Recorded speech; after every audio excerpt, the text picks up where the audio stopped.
think we are ready to go.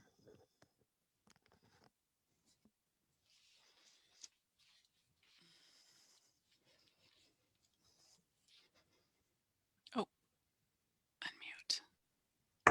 Good evening, everyone. My name is Sylvia Rodriguez, and I'm from Iglesia Cristiana SE, and I'm here today with Chief Meadows. And I just want to start off really quick with some housekeeping items. The first one is we do have closed caption. It is available.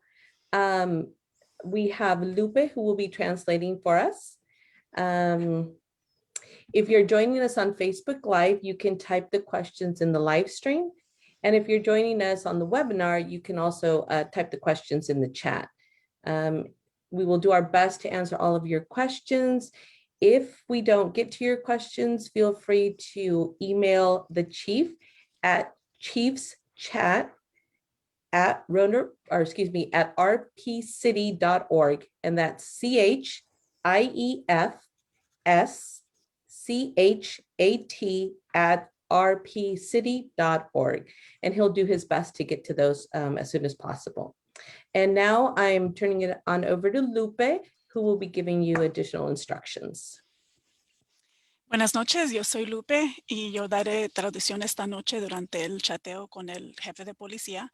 Si usted tiene alguna pregunta para él, por favor, utilice la función del chat. Y ahora hay que darle la bienvenida a nuestra anfitriona invitada, Silvia Rodríguez, directora de divulgación de la Iglesia Cristiana. I'll turn it over to you, Silvia. Thank you, Lupe. Chief, thank you so much for having us today as the host. First, I want to just say how honored we are to be here and to thank you and your department for the wonderful service that you provide our community and for keeping it that family-friendly community that we love.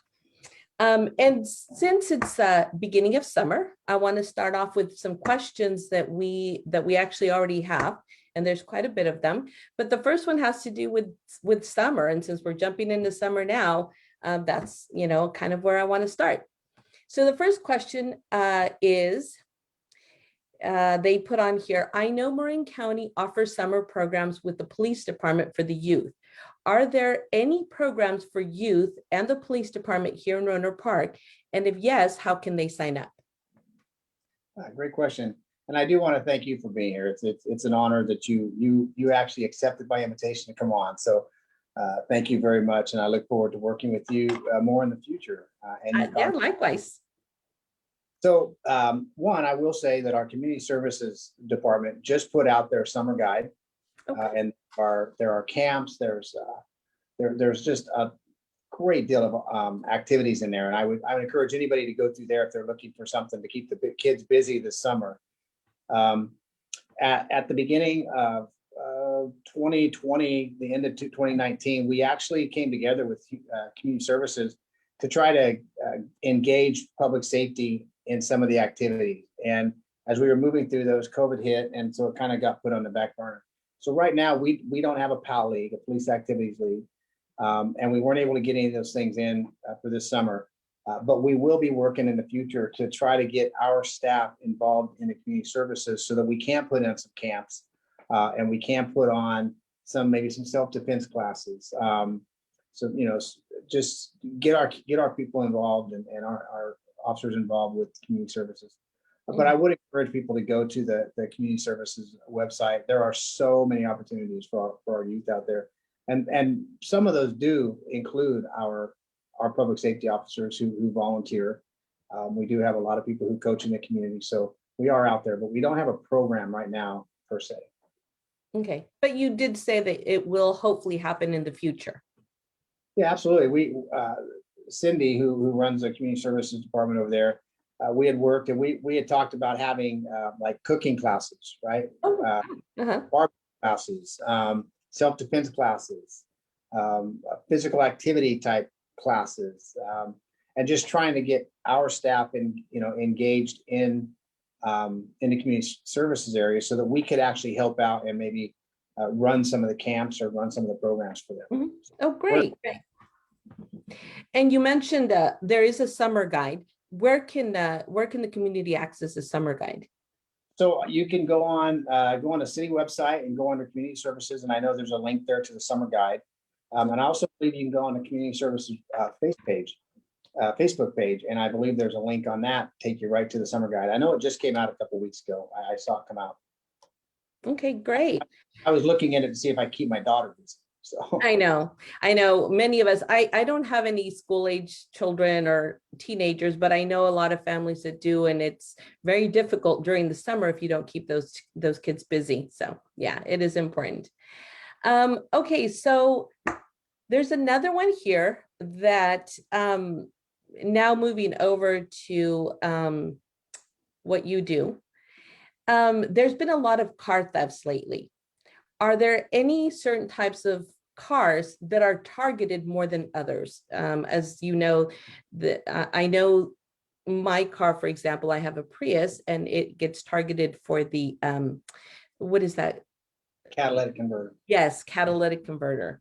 So we actually have started to see an uptick back with the catalytic converter thefts.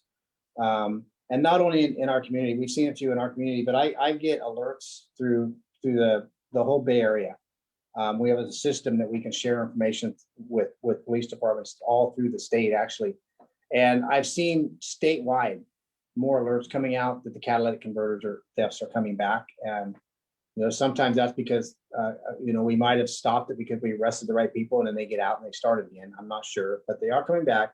So I do want to encourage people to, if you have one of those vehicles, especially the Priuses we know are targeted, really, we've talked about trying to, really secure them, keep them in your garage, get light out there, just awareness.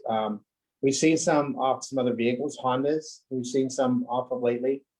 And with vehicle thefts themselves, when people are targeting them, we do generally see Hondas, Toyotas are up there.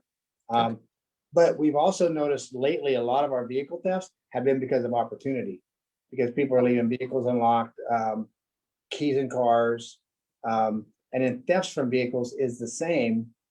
People are leaving valuables out in the open, and a lot of that is the vehicles are being left unlocked. Someone just runs in their house real quick, or I just got to run in the store.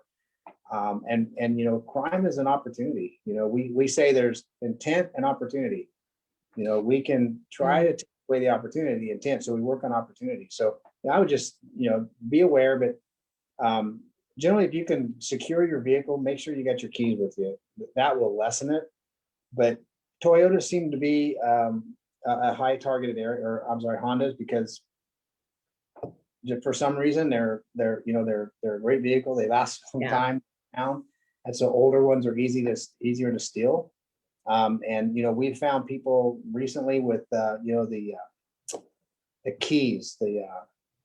I can't think what they can make a key that'll pretty much start any Honda. Oh yeah.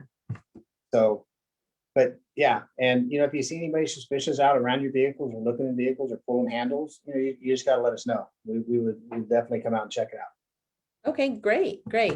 And on that note, somebody did call in and say, if we have a non-urgent question, what number can we call? So, I mean, if they see somebody lurking, would that be an urgent or would that be a non-urgent? So 911 is really, it is safe for emergencies. That is something that's happening right now, and it's a threat to you or your property. You see someone breaking in your vehicle. Okay. Call 911. But if you just see something that looks out of the ordinary or suspicious, you can call our other number. It is, I got it right here. It's 584-2612. And that'll take you right to it. That's our non-emergency dispatch number, and that'll take you right into the dispatch center. The calls are answered, almost as quickly, but 911 do take a precedence. But we really try to reserve that 911 for emergencies, because when it rings, it's usually indicating something happening, and we're going to get on it. Great. And on that note, I want to just say that I've called that number, the non-urgent number, and I've had very quick response. We've had some issues with the homeless at our church, And my goodness, you guys are on it right away. So yeah, I have no issues. You guys have always been great. And on that, we do have a couple of comments here from the community. From Sandra Guzman that says, thank you so much for thinking about the Latino community. From Jose Rodas, we do have him saying, thank you for taking the time to answer questions. So, and then here's a question that somebody asked. It says, if you witness a fellow police officer committing a crime or going against police principles, what should we do as a community? Yeah, so, we have a very high expectation of our officers. And, and I will say the officers here, they do a great job. They take their job seriously and the oath they take seriously. And every agency has a process in which you can come in and you can file a formal concern or complaint, which will be looked into. And you can remain anonymous if you would like. That does hamper a little bit because sometimes we have additional information we'd like to have or be able to recontact somebody. But if you really want to, you can remain anonymous. But you can fill out a form. You can send an email. There's several emails out there. You can send an email to me, which we always put my email up here. And we always will look into the behavior. And I get a lot of them. A lot of people will email in, and it's basically if it's just criminal activity, that's one thing. But if it's someone sees an officer doing something, sometimes it's simple as just reaching out and explaining what the procedure is and what the policy is, and the officer is actually following policy. But if you don't understand policy, so sometimes it's just a great conversation. So I would encourage people to ask questions. If they have a question, they can always ask me. And if it's something that's going to rise to, I really need to look into this, I will take that action. But a lot of times it comes down to just a conversation and me kind of explaining what our policy and procedure is and what the officer is actually doing. And it kind of helps educate the public as well as me. So I would encourage them to take those avenues. And on that note, actually, part of this question also, what they asked is, can a police officer, and this is taking in consideration the Latino community mainly, if a police officer stops you, are they allowed to ask you about your immigration status if they pull you over? Right. So that is a really good question. So there's a I think a belief or an understanding out there that we local law enforcement work hand in hand with the federal or state immigration. And we're not. In fact, there are laws out there that prevent us from communicating and providing information to immigration agencies. We are entities of our own, and so we don't ask, or we're not concerned about immigration status. That's not what we're out there doing, and we do not pass and share information with immigration. Now, if we stop somebody and we run their name in our system to check, see if they have a driver's license or they have any warrants, and there is a warrant or there is a hold that has been placed on that person by immigration, then that person would be booked, but that's something that will take place later with immigration and the jail. But that's the only say, I guess, information that we have is if we come across somebody and during our checks on that person, we find out that there's an immigration hold, then we're obligated to hold that person and put them in a custody facility so that immigration and the county can work out their status. But no, we're not out there gathering. Right. But yeah, that's very different than if you just stop somebody for, I don't know, a busted taillight. I think that, like you said, there's a misconception about the police officers being, in contact with INS. And, I know that to not be true myself. But I think the community, it's important that they know, because a lot of people are afraid of law enforcement when they shouldn't be, because you guys are out there to help us to, keep our community safe. And I think that it's just a miscommunication on, I don't know whose part, but it's good to know and let the community know that, yeah, you guys are not.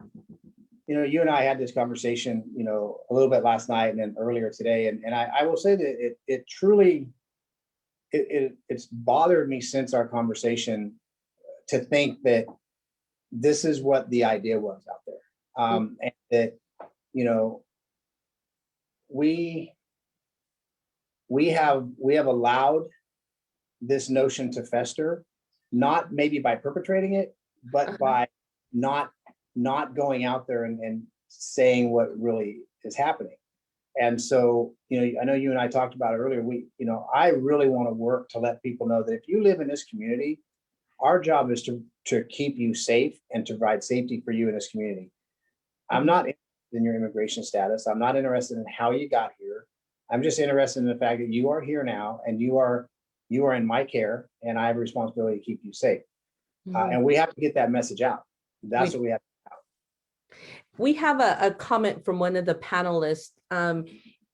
It says that's why advocate the officers patrolling on foot in our community to build trust within the Latino community. I advocate for the officer to get out of their cars and to talk to our neighbors. That I think that person has been sneaking into my office here lately. Really? So one of the things that we did, it's been maybe 2 months, 3 months now, is we've asked our officers to absolutely get out of your cars. And we've actually gone so far as to say, we really want you to do 30 minutes of foot patrol every day. Right. And we understand that there's gonna be some days you're going call to call, you can't do it. But Right. try to goal in mind of every day I'm going to get out of my car and do 30 minutes of foot patrol. And we also have asked them to do dedicated traffic control, right? Not leave, understand that, you have a responsibility and, in your beat for traffic control. Now, recently, I had a meeting with my entire department, and then we had 2 follow-up meetings to try to kind of see, what policing looks like as we move forward in the future here in Rohnert Park. And the discussion about the getting out of your cars and doing traffic control was a big discussion, right? And, the thing I want to be careful of is I want it to mean something. I want the officers to get out of their cars and do foot patrols and walk around and meet some people because they want to do it and they understand the importance of it. Because I can for them to do anything. Right. I can say you are ordered to do this and you will do 30 minutes of foot patrol and you will do, but if they're only doing it because I'm telling them they have to, yeah, not going to mean anything. Right. Right. But I was amazed and pleased with the response from everybody that said, we want to do this and we do it. And so, we're really working on how to tie that into how policing looks like in the future. Because one of the things we talked about was proactive policing, right? For 30 years in my career, proactive policing meant you're out there making car stops, you're out there making pedestrian stops, you're proactively enforcing the law. Things we said was, do we need to redefine what proactive policing really means? Because proactive policing could mean going into businesses and meet business owners. It could mean getting out of your car and just introducing yourself to the person mowing the lawn or carrying in their groceries, right? So we're really taking a close look at how we define proactive policing so that we can get to a place where we understand that those community contacts are as important, if not more important, than those proactive pedestrian stops or car stops. So I'm really happy the person wrote in about that because I'm glad that I'm not the only one that thinks it's important. But I can tell you that our officers understand it too, and they are really buying into this community-based, purposeful policing. Yeah, I think that you mentioned being proactive, and what does that actually look like? Is there something being done right now? Is there training going on? I see the same person maybe asking, what the timeline is like for that. So it prompts me to say, okay, is there something that already is being offered to the police officers to train them perhaps on how to be proactive? Because I think you mentioned, sorry to stop you there really quick. Just one last thing is, the other thing is you mentioned, the connection between per se the business owners and the police officers. And I agree with you. You cannot expect people to not be afraid if there's no connection, if they don't know who you are or what you're about. So I think that's a wonderful thing that you're talking about. So I'm going to try to answer all those. You hit me hard. Comments. I'm old for all this stuff. So as far as training on the proactive policing, our officers are very proactive. We had call the other night that there is possibly some people going to be showing up at a location in our city with guns, right? And our officers went out there and they started stopping vehicles with prescriptions that they had. And over about a 2.5 hour period, we took 4 guns off the streets out of cars, right? That's proactive policing, That right? is, yes. People talk about when they think of proactive policing, it's that enforcement-based policing. And we need that. We can't get rid of it. We can't just sit back and wait till things happen, right? We have to be proactive, because like we say, we don't know how many crimes out there that we stop just with a simple car stop or with a contact, right? Pulling someone over who was about to go do a bad deed and decides not to because now they know there's a policeman in the area. Right. There's no way to measure that. So the proactive policing is vital and it's important, but also understanding that there's another side to proactive policing, right? It's the community side, because proactive policing is geared to find the bad guys, right? And when we spend 90% of our time on finding the bad guys and only 10% of our time on the 90% of the community who's just doing it right, we're really unbalanced. And so, it's unfortunate because you do spend 90% of your time on 10% of the people. But so it's trying to balance that out a little bit more and say, yeah, we need to go out there and make car stops and get the guns off the street and get the dope off the street. But we also need to be meeting our neighbors and to be getting to know the people in your beat that aren't a reason for calls for service. They're not the ones calling us, but you know what? They want to know you just as well also. Yeah. So, there's one of the things we're doing right now. We just sent a group of officers through a de-escalation training. We are trying to bring that training back to our department to train the entire department. We have a great training facility here, great training room. And we have a really good schedule that really encompasses training. We work Monday through Thursday, and then we have another crew that works Thursday through Sunday. So on Thursdays, every Thursday, we are splitting. We have one crew that works the street and the other one goes to training. And then next week we flip-flop. So we have the opportunity to really bring some great training in here. And it's starting to loosen up. Trainers are now, with the loosening of the masking and some of the COVID requirement, they're willing to come back into places and train. So we're trying to bring people in here to just do exactly that. Talk about, really train our officers on de-escalation, train our officers on crisis management, train our officers on procedural justice, right? They need those tools, but if I don't give them to them, I can't ask them to do what I'm asking if I don't give them the tools to do it. So we really bring all that into our training, but also create a philosophy that we start spending a little bit more time with the 90% that don't create calls for service, so they get to know fire departments also. Well, I think you're creating a bond between the community and the officers at that point, because I know for myself, now that I know you more on a personal level, I'm more prone to say, if I see a crime being committed, I'm more prone to pick up the phone and call you now because I actually now know a face, that somebody I can trust. And I know that if I call you, you're going to, get somebody out there right away.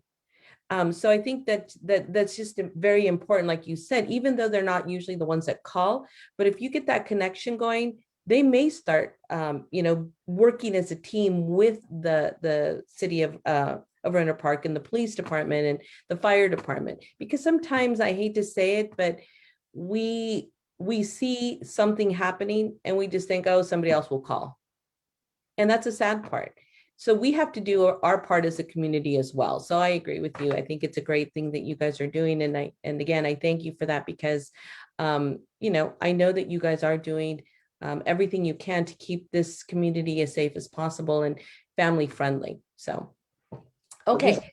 Just think about, it makes me wonder how many like major crimes or crimes we've had committed here in the community that we really couldn't solve because we hadn't built up that relationship with people to where they're willing to tell us.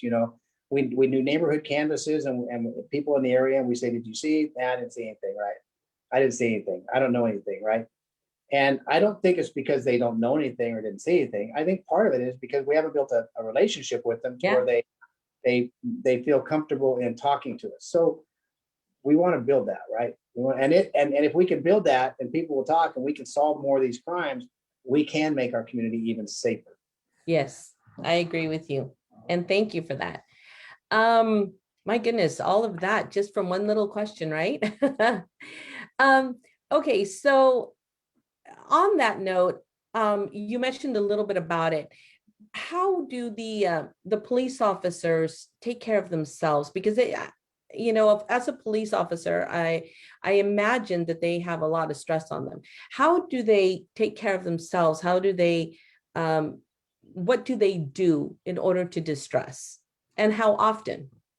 Yeah, a great question. There was a extremely tragic event over the weekend. The community lost two very young, beautiful young girls in a traffic collision. And I can't imagine what their families are going through.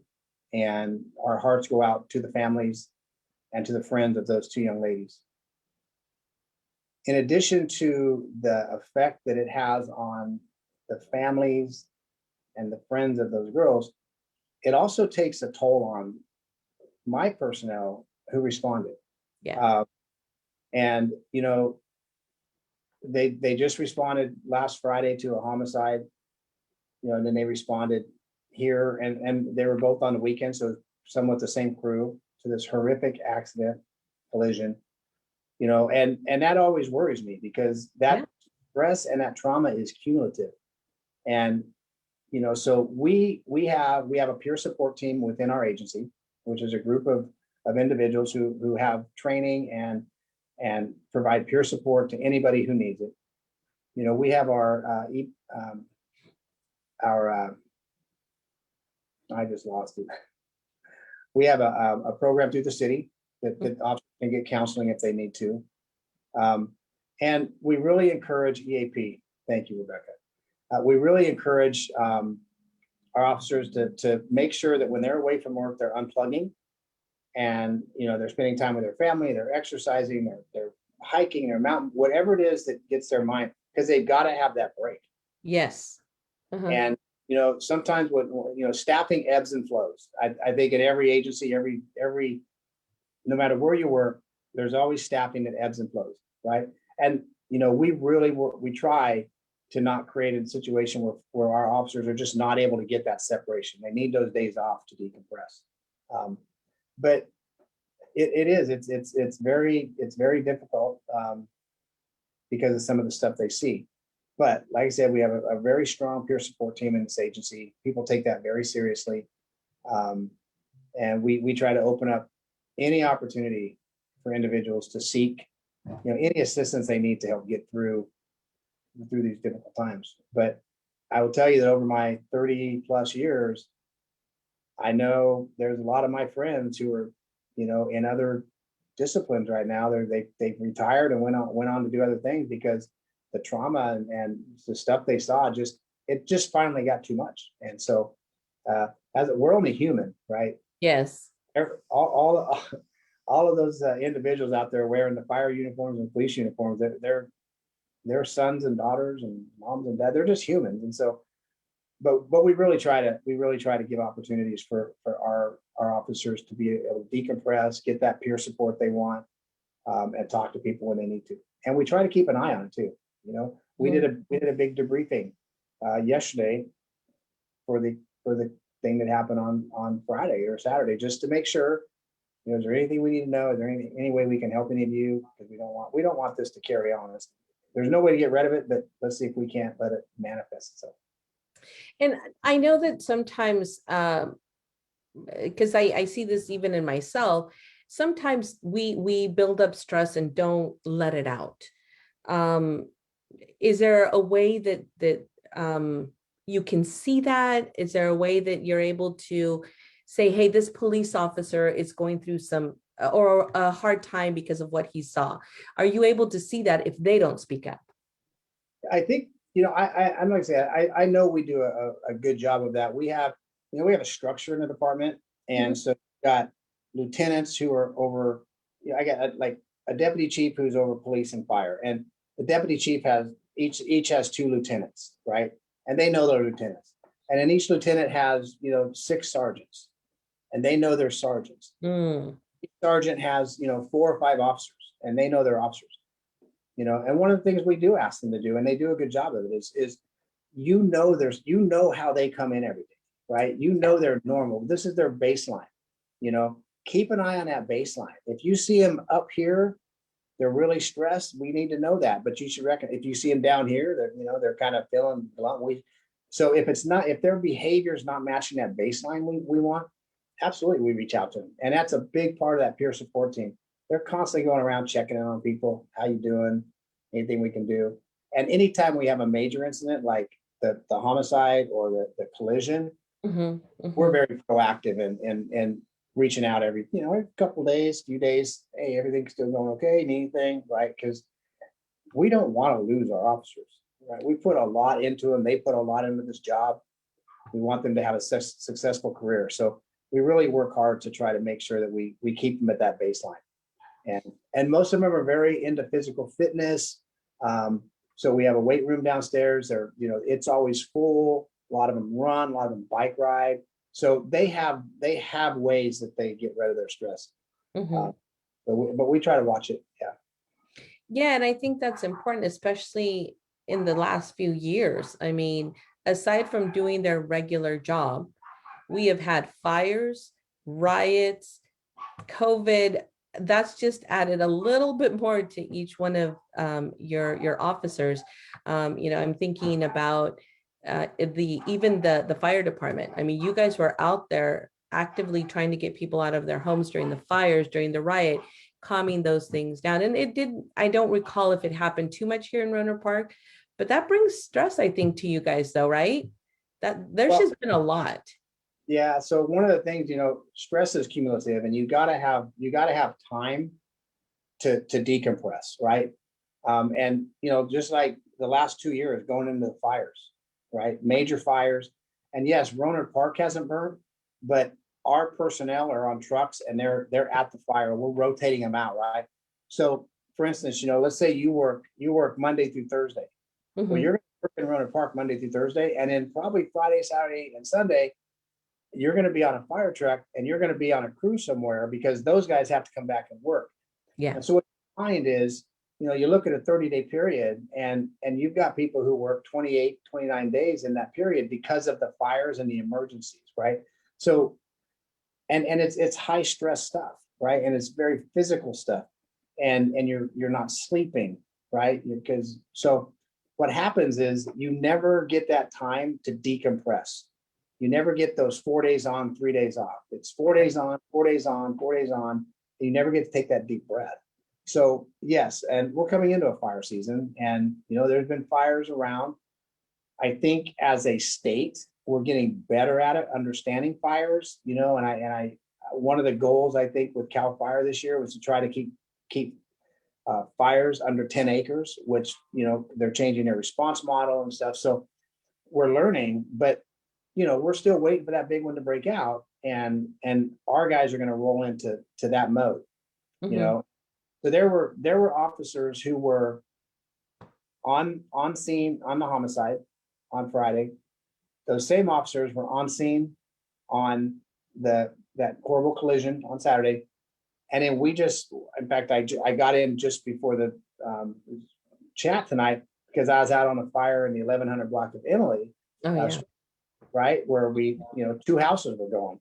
Yeah. And some same people were out there donning their fire gear, going into a burning house, so it's I mean, they truly are heroes. There's Oh, no yeah.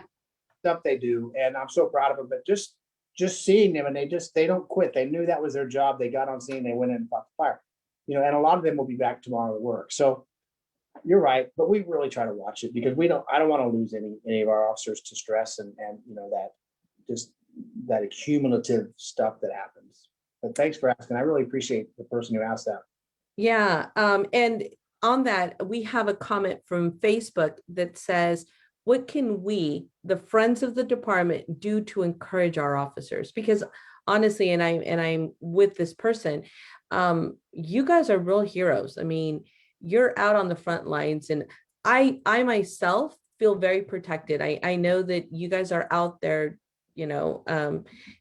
helping the community stay safe every way you can. So I feel safer that way. So what can we do as a community to encourage and help our officers? I think one of the biggest things that law enforcement is going through right now, and I know it's here because we discussed it recently, is that the officers don't actually know where the community stands all the time, because all they hear is that big conversation that you hear on the news and the protest. That's a loud message, right? Yeah. And, we're constantly talking about the support that we have from our community and how supportive the Department of Public Safety is. And they know it, right? But I think they'd like to hear it only because what they're hearing is the bigger conversation. The stuff that they're being compared to cops in Chicago and Mississippi, and where some of these incidents are taking, they're being compared to them. And I would just say, just take the time to say we really appreciate what you're doing, because I think they just need to hear it. They don't want to be thanked for their job because they do the job. That's why they do the job, but just that they're appreciated, because to tell you the truth, a lot of people, or most of the time, if I ask, hey, so have you had contact with one of my officers? Yeah, how they do? Hey, they were great. It's like, okay, I tell them, I say, hey, what I'm hearing out there when I ask people is great. But when the stuff that comes in is always negative, because people will take the time, if they're upset, to come down and fill out that complaint form. Right. But people, if they're pleased with the service, I don't think they understand, and that means as much to take the time to say, hey, I really appreciate your service. I had a gentleman call me the other day and just say, hey, I wanted to let you know that one of your officers came out and my car was damaged. And the officer took time to take the report, and they did everything they needed to with the car. But what I really appreciated was, because the car was in my driveway and the person had kind of come up onto my property to damage my car, they were concerned they wanted to make sure my family was safe and that I felt safe in my home. Oh. Right. And they said, they called me to tell me, I just appreciated the fact that it wasn't just, I called you out here, you took a report and you left. You came out here, you saw there was some concerns, you talked to me about them, you made my family feel better about them before you left. And I told the officer, and the officer said, I remember that call. And I said, well, they really appreciated the service you gave them. So thank you. And, the officer, they walk away feeling like, okay, I'm not just out here going through the motions. People really see that I'm really trying to make a difference. Let's see here. I have something that came in from a panelist. It's let's see here. We submitted a question regarding SOMO, and I'm not sure what that is. and speeding in the M section. Will we be able to address this tonight? I don't, you see the question? Let me I see if didn't see the question, and I apologize, I don't, they might have sent it into the Chiefs chat. Let me check. real- maybe. So just so you know, Somo is Somo Village. Oh, okay. I just lost I forgot my password to my own computer. Not unusual. It's been a long day. While you're doing that, Chief, I just Yeah. want to say, that I think that as a community, we sometimes forget that you guys are human as well. And so, yeah, I agree. We need to be more thankful for what you do and not just, throw in the complaints. I know myself, I ever since the fires, I think something snapped in me, and I'm always thankful when I see a police officer and a fireman. But it wasn't that way. It's like you said, sometimes we do forget to do the good deed and not just the complaining. But anyway, I just wanted to throw that out there. It says it was sent to chat with the chief. So yeah, it was sent to you. I got it right here. From Kim, yes. Yeah, yes.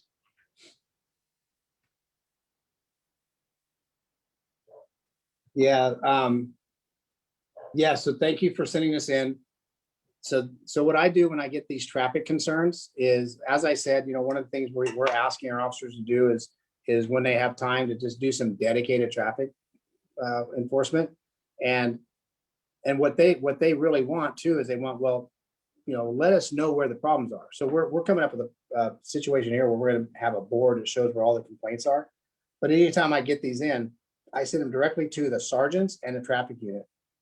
And I know it works because I've been getting calls from people who are upset at me because we did some dedicated traffic enforcement in an area that we had a complaint on. For instance, on Southwest, we were getting complaints about speeding on Southwest, and the entire crew went out there and they did a team traffic enforcement and wrote about 20 citations to slow people down. And I got complaints that people got from people who got tickets. So I know that when I send this to them, they're taking it serious and they're going. So what I'll tell you is oftentimes someone will call in and complain about they're speeding on my street, and oftentimes they end up getting stopped. So let's just make sure that you understand it. We'll probably be out there, and we don't always use the black and white cars. Just be careful, because when we get these kind of concerns with traffic, we send people out there to deal with it. And I don't want to get a citation because you happen to be going to the store that day and going a little quicker than you should. But and it's funny. I just saw a comment, and I wanted to tell people that I did get my chair oiled. I did. Okay. It was squeaking loud 2 weeks ago. I saw that comment. I was going to ask you about that. Let's see. There's another one from a panelist. I think it's Jose Morales. It says, is RP Rohnert Park Police Department understaffed? The chief continues to mention when they have time. It makes it sound like he needs additional officers. Okay, so Kim asked me to read the whole question. I did read the whole question. And so a stop sign requires a traffic warrant, which is done through our traffic engineering department. And so I will be passing this portion on to the traffic engineers to see if they can look at that intersection, to see if it requires or it should have a stop sign there. So Kim, I'm sorry I didn't address that wholly, but yeah, I will send that portion off to the traffic engineers, and we will see about that. Okay.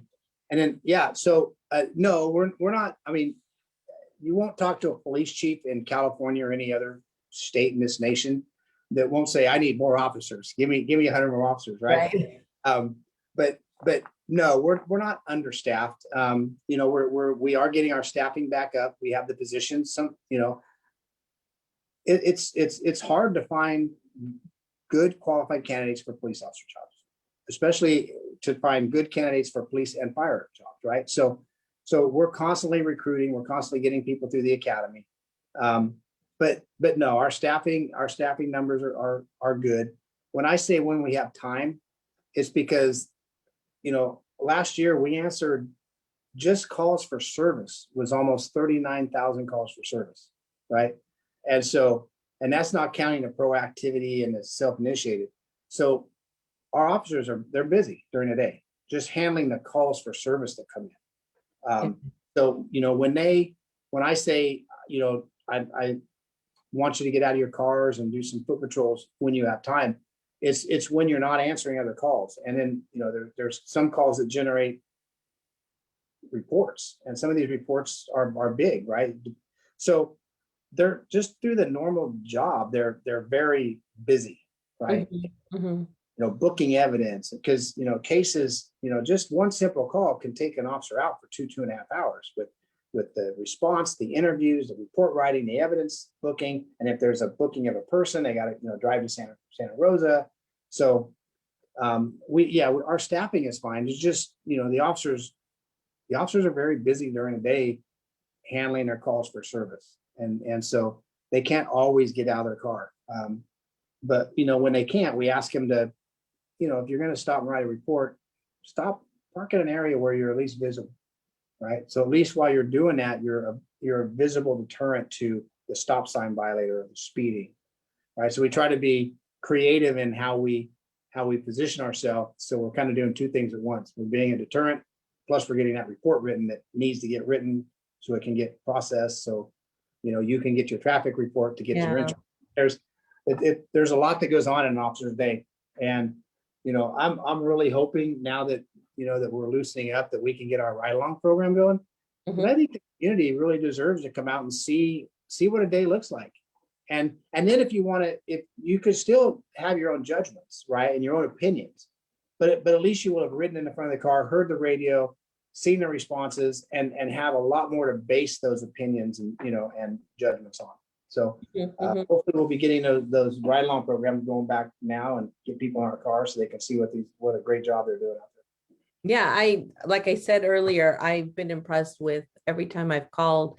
They've been out there. I remember calling one time, it must have been like 11 o'clock at night, and they took the time, like you said, to ask if I was okay, if if I was under any threat to be hurt, or I was just very impressed with the way they handled the situation. It was two young officers, and I've never had an issue. You guys have always been there.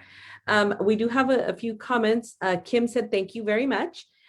We have one from Facebook that says, is there an earlier way to report something without calling a non-emergency? Or an easier way, excuse me. Is there an easier way to report something without calling non-emergency number? We have there's an email, and it's a pretty generic email. And I could get it, put it out tomorrow. I know it goes to my admin assistant, Catherine. But I don't encourage people to do that, because if it's something that we should respond to, or we should go to, sometimes that thing, if you send it on a Friday afternoon, it might not get checked till Monday, right? So Rebecca's putting one up here, crime tips, right?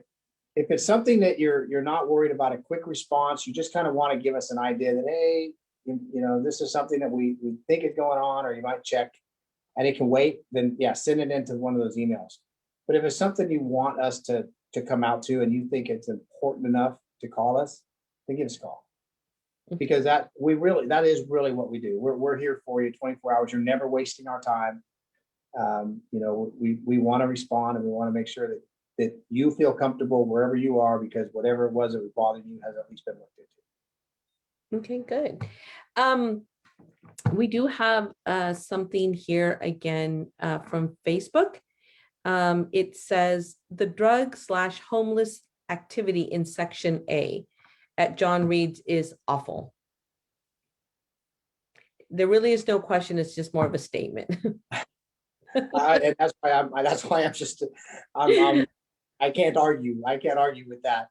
I know one of the concerns there is the school, the park being right next to it. And I will tell you that we as an agency and as a city are literally as proactive as law will allow us to be in addressing the homelessness issue. Mhm. If you see something that is concerning you, or you need to call us, because we do need to get out there and check it. And but it is difficult to address this homelessness issue with some of the restrictions on enforcement that we can actually do. Yeah. I'm hoping now that COVID is moving away and we don't have that extra layer of you can't move them along, you can't take them anywhere, you can't do this because of COVID. I'm hoping that it gives us a little bit more authority back. But we're really trying to increase our outreach. We're really trying to bring that alternative response for crisis back into the community. So we are trying to do it. But please feel it's okay to call us if you see something or you don't feel safe there, or you're in a park and you just want us to check it out. That's provided they're doing something, right? Right. There's not doing anything where, there's not much we can do, and we really shouldn't be responding to that. But if they're doing something or they're acting suspicious, or, you see them using narcotics, give us a call, because those are criminal activities and we can't respond to that. Okay. Let's see here. Are the enforcement restrictions locally imposed or state? We as a community want to provide you with the tools you need to keep us safe. Thank you. Yeah, so the state is what is ruling our response to homelessness. In fact, cities who have tried to put in ordinances to try to help them address homelessness have been either sued and lost, or have had their ordinances overturned because they're unconstitutional. So every time a local entity, a city, tries to come up with a law or rule or ordinance, it just gets overturned by the state, saying you can't do that. You can't impose those ordinances on homeless individuals. Right? And so, we've been saying for years, you can't enforce your way out of homelessness. You can't arrest your way out of homelessness, right? And it is turning that way. They're starting to dump more money into services, but we're way behind the 8 ball. We should have been doing this years ago. Right. But years ago, we just said, we'll just arrest them and take them away.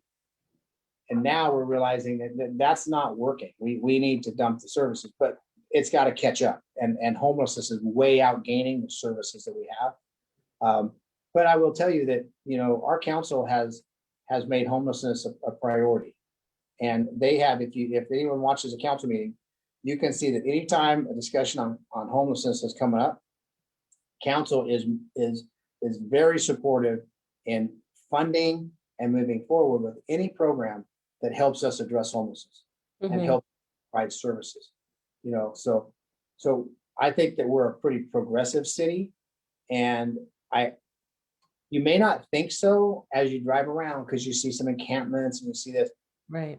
But if you drive further south down 80 or 101 and see some of those areas, I think you'll realize that Rohnert Park's doing a pretty good job, because what it could look like and what it does look like are two different things. And I'm not saying it's great. I'm not saying, we're a shining jewel, because we do have the encampments, but we do a pretty good job because it's a focus, right? And it's a priority.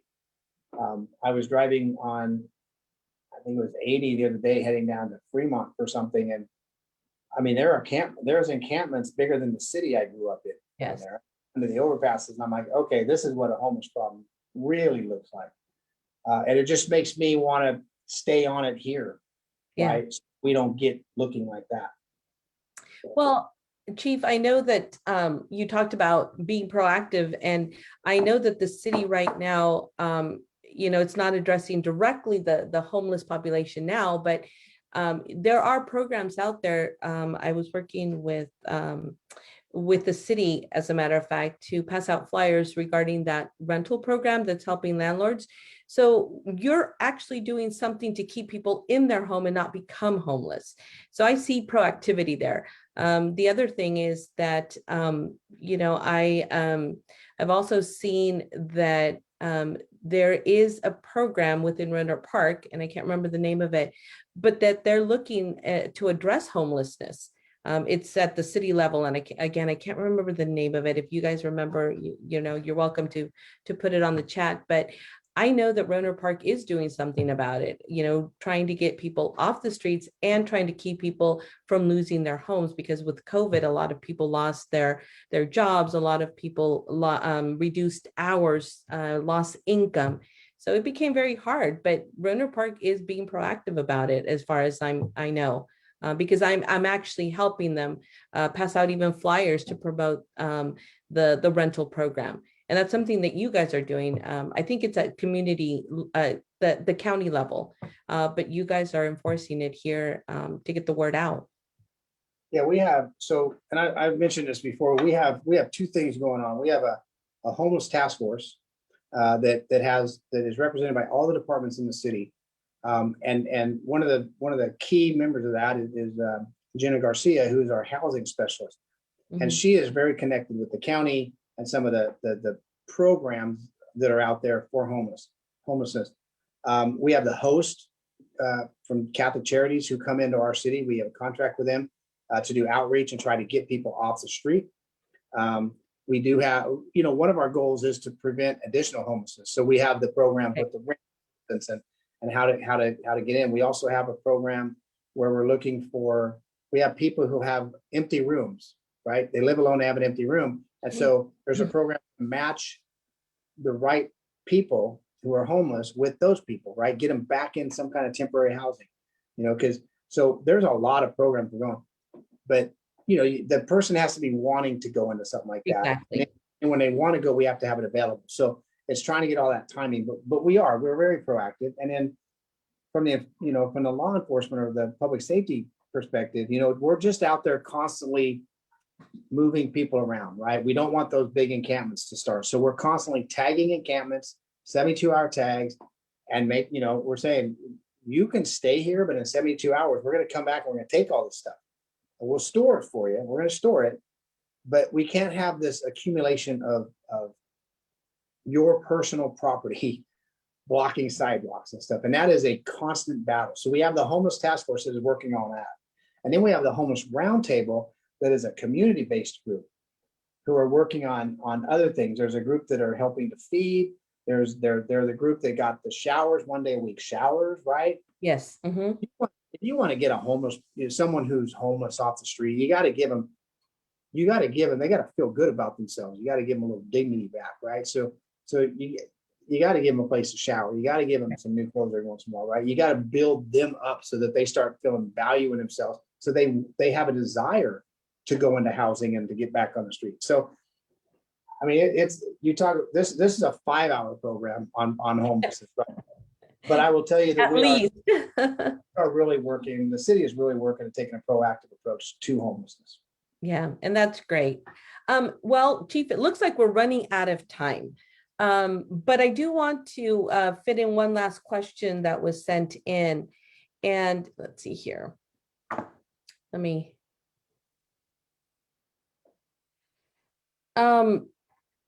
And the writer says, if you had the chance for somebody to pray for you, what would you want us to pray for? If for your life, for your department?